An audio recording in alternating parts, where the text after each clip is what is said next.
My name is Beth. I am a natural products advisor with my brand Simply Empowered Naturals, and I have been doing direct sales for quite a few years now. One of my favorite things to do is vendor events. But I always have people telling me all the time, like asking me how I do them, what I do to set up, and how do I make it successful. And so I want to come at you today with my top 5 really important things that I want you to think about when you're doing a vendor event. I'm also going to show you kind of my setup and let you guys know kind of my tips for how I make it successful.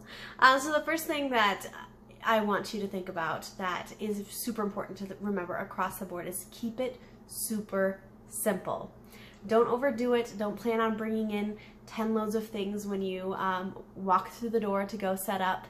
Keep it simple. Try to keep everything you are taking with you so that you can carry it in 1 or 2 loads. 1, you don't want your product sitting there forever. And 2, you don't want it to have to take you 20, 30, 60 minutes to set up. The simpler it is, the better. Some of you may be carrying extra product, like if you're a LuLaRoe consultant and you have to have the product on hand, you can't really avoid that needing a bunch of stuff. But if you're like me, all your products are super, super small, super easy to just kind of throw in a bag and take with you. Keep it small. I like to use crates. I take 3 crates. I also use them as part of my display, so then it's like a double use. And I keep it super simple on the table. I don't overload it. I don't put a bunch of stuff on there. I put maybe a couple catalogs, my business card, maybe a couple infographics, my most popular products, the ones that I know about, the ones I can talk really passionately about, and 1 or 2 decorations, and that's it. I like to keep it really simple so that people are not deterred from coming over and asking questions and looking at what I have. Another important part of that is keeping it in levels. So I don't keep everything on the same level on my table, which you'll see here in just a minute. I'll show you my me setting up my table for a mock setup, but I like to use different levels. That way it catches people's eye at different levels, but it also breaks it up so that the products are spread out, they look great, and nothing is too overwhelming for a customer walking up. Number 2, set your goals before you walk through the door. This means I want you to sit back either the night before or better yet the week before and decide what your goal is going to be for this vendor event. Are you going to try to make sales? Are you going to try to get bookings? Or are you going to just go for the contact information? That is what I would suggest, is to focus on the contact information and a secondary focus on sales. That way you can do those things really well and you can set up your table so that it's geared towards either sales or bookings, but you're not going to be able to effectively do both in the 10 seconds that somebody takes to decide if they want to stop at your table or not. So pick one and focus on that. With that said, number 3, walk through a sale. I want you to think about exactly what you're going to do when somebody says, I want to buy one of this, blah, blah, blah. You're going to walk through it in your head. How are you going to process the payment? Do you have cash if they have cash? Are you going to accept checks or not? Do you have a bag to put it in when they're done? Do you have your business card with you?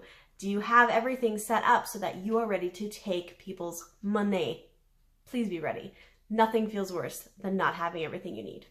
Trust me, it's terrible. All right, number 4, you're gonna have a giveaway. This is gonna be the most important thing on your table. Is to have some sort of entry, giveaway, something to grab people's contact information. Please put together just a super simple form. Don't ask for people's address. Nobody wants to give out their address to win a sunscreen. They just don't. So name, phone number, email. I usually put 3 questions at the bottom. Send me your Facebook link. Let's host a party and tell me more about the opportunity. And at the bottom I say, thanks for stopping by. Super simple, keep it simple. It does not have to be a huge gift. My friend sells wine, and the other day we were at an event and she did a giveaway where she got a bucket, 2 wine glasses, a bag, I think she did a bag of marshmallows and some chocolate for s'mores. So it was a s'mores night. She can't legally give away her product because it's wine. So she went out and she found some really fun things, and that's a super simple way you can do it.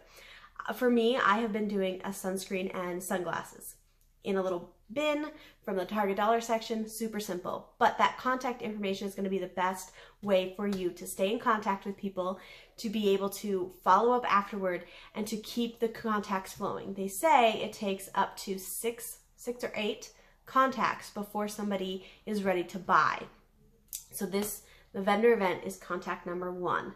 So you want to make sure you have their info so you can keep following up with them. And that leads to number 5, please follow up. If you grab all their information and you never email them or you never text them, then it's going to be pointless to grab it. So you have to follow up. 1 to 2 days afterward. I normally wait 2 days just so that it's been enough time that I'm reminding them again, and it's more effective. But 2 days afterwards, send an email or send a text message if that's more at your speed. Email seems to be better received by customers. The vibe that comes across with an email is a lot better. They feel less like their space was invaded. I did try texting, but I like the email better. Send them a super easy, simple message with your links in it, how they can follow you on Facebook, where they can shop, and a little thank you for stopping by. That's it.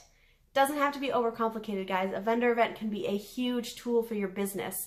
It can help you not only get the ball rolling, but find new customers. It can also help you get in practice for saying the things that you need to say about your products. And it's a great time for you to really get immersed in your business, get in the right mindset, and be ready to rock it. So I hope this was helpful. I'm going to show you a little clip of me putting together my table, and please like me on Facebook. My page is Simply Empowered Naturals, and I can't wait to connect with you guys some more.